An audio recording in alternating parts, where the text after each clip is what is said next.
Sir ఇప్పుడు Pawan Kalyan press meet పెట్టేసి జనసేన కన్నా ఒక్క సీటు వచ్చినా కూడా ప్రతిపక్ష హోదా వచ్చేది అని అంటున్నారు సార్.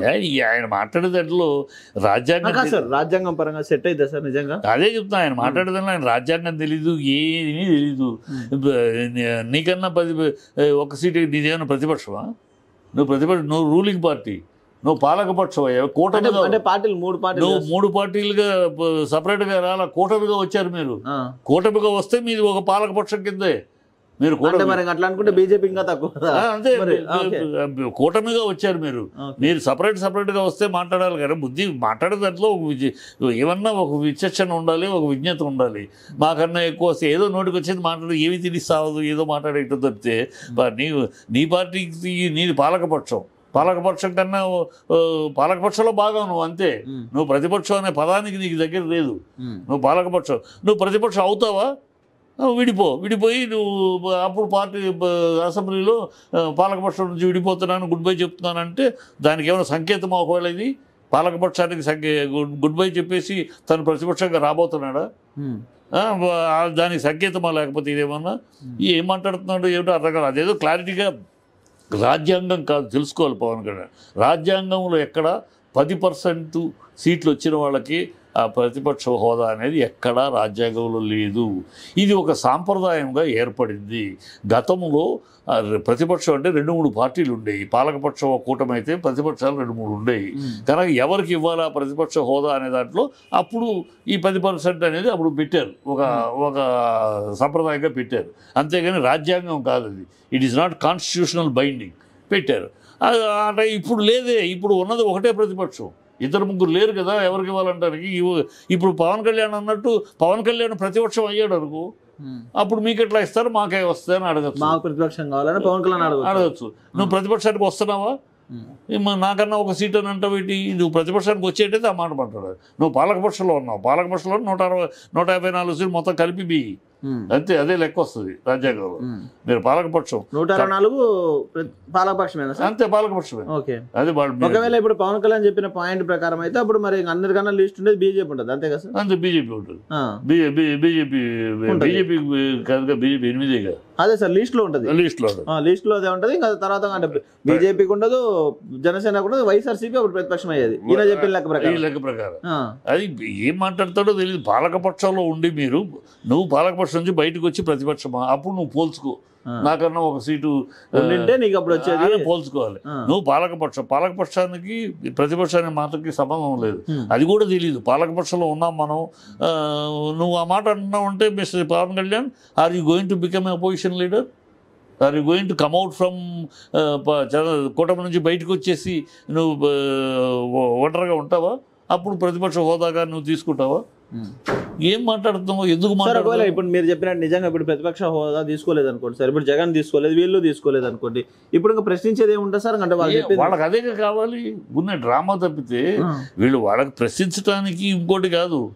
అంటే మొన్న ఒకనొక టైంలో ఇప్పుడు తానే వంగల్పూడి అనిత మీద కూడా సీరియస్ అయ్యారు కదా సార్, హోమ్ మినిస్టర్ గారి మీద కూడా. అక్కడే తెలిసిపోయిందిగా. Home law and order chief minister చేతిలో ఉంటుంది. అది కూడా తెలియని అజ్ఞాని పవన్ కళ్యాణ్. అది కూడా తెలియక అమ్మాయిని తిడతాడు, పోలీస్ ఆఫీసర్ని తిడతాడు.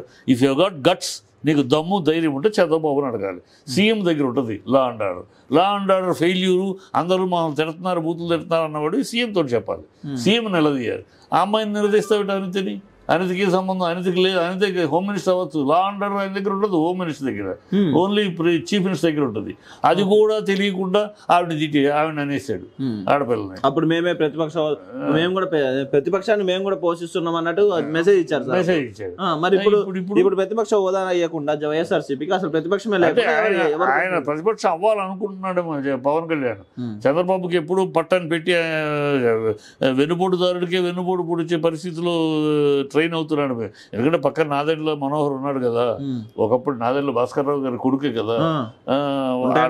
ఆ ట్రాక్ ఏమైనా జరుగుతుందేమో అనుమానం. ఈ మాట అంటావు, ఆ ట్రాక్ ఏమైనా నడుస్తుందేమో వెనకాల, అందుకని ఇలాంటి మాటలు వస్తున్నాయేమో అనిపిస్తుంది. విడిపోతే ప్రతిపక్ష హోదా అంతేకాదు, కూటమి నుంచి విడిపోతే ప్రతిపక్ష హోదా వాళ్ళకి అంత టైం ఇస్తారు, వీళ్ళకి కూడా అంతే ఇస్తారు. అప్పుడు ప్రతిపక్ష హోదా ఆ మాట లేకుండా జగన్ ప్రతిపక్ష హోదా అడిగే స్థాయి కూడా లేకుండా ఈయన విడిపోతే ఈయన ప్రతిపక్ష హోదా. ఇప్పుడు చంద్రబాబు ఇది ఈయన ప్రతిపక్షం, ఈ మిగతా వాళ్ళు మామూలు మెంబర్స్. సో అడిగే ఆంధ్ర జనాలు సార్, ఆంధ్ర జనాలు పాపం ఆ దురదృష్టవంతులు అనాలో, వీళ్ళ చేత వంచబడిన అమాయకులు అనాలా, ఆంధ్ర ప్రజలు వంచబడ్డారు, మోసగించబడ్డారు, ఈ కూటమి వల్ల అన్యాయానికి గురయ్యారు, వీళ్ళ అబద్ధాలకి బలయ్యారు. కనుక ఈ కూటమి ప్రభుత్వం నా జీవితంలో చిన్న కాలేజీ డేస్ నుంచి రాజకీయాలు చూస్తూ ఉన్నాను. ఈ రాష్ట్రము తమిళనాడు 2 రాష్ట్రాలు. ఇంతటి జిగుత్సాకరమైన ప్రభుత్వం, ఇంతటి అబద్ధాల ప్రభుత్వం, ఇంతటి అసహ్యమైన అనాలోచితమైన చర్యలు ప్రభుత్వం, ఇలాంటి అరాచకపు ప్రభుత్వం నేను చూడలేదు. ఇలాంటి పవన్ కళ్యాణ్ లాంటి ఒక రాజకీయాలకే అనర్హుడయ్యే వ్యక్తి ఈ స్థాయిలో కూటమి వల్ల ఈ స్థాయికి రావడం కూడా వింత పరిణామమే. పవన్ కళ్యాణ్ తమిళనాడులో విజయకాంత్ అని ఒక హీరో ఉన్నాడు. రజనీకాంత్ తర్వాత మంచి హీరోగా ఉన్నాడు. విజయకాంత్ ఇలాగే ప్రజలు నిరాజనలు పట్టారు. 35 సీట్లు వచ్చింది జయలలిత పీరియడ్లో, 35 సీట్లు వచ్చింది.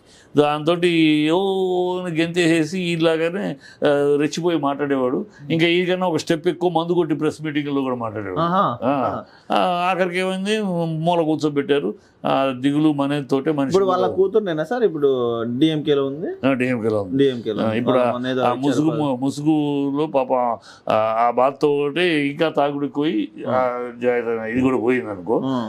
ఈయనేమో తాగుడు లేకపోయినా ఆయన మించిన ఆవేశంగా మాట్లాడడంలో ఆలోచన లేకుండా, ఏ వ్యూహం లేదు, ఒక విధానం లేదు, ఒక ప్రధానం లేదు, ఒక పద్ధతి లేదు, ఒక సిద్ధాంతం లేదు, రాద్ధాంతం తప్పితే ఏ సిద్ధాంతం లేని ఒక రాజకీయ నాయకుడు అనేవాడు ఎవడన్నా ఉన్నాడు మన రాష్ట్రంలో? నవ్వుల పాలుకి రాజకీయ సినిమా వాడు మరొకడు ఎవడు, రేపు సినిమా వాడు ఎవడు రాజకీయ నాయకుడిగా రావడానికి కూడా అర్హత లేకుండా చేసిన మహానాయకుడు, అజ్ఞాని, మేధావి పవన్ కళ్యాణ్.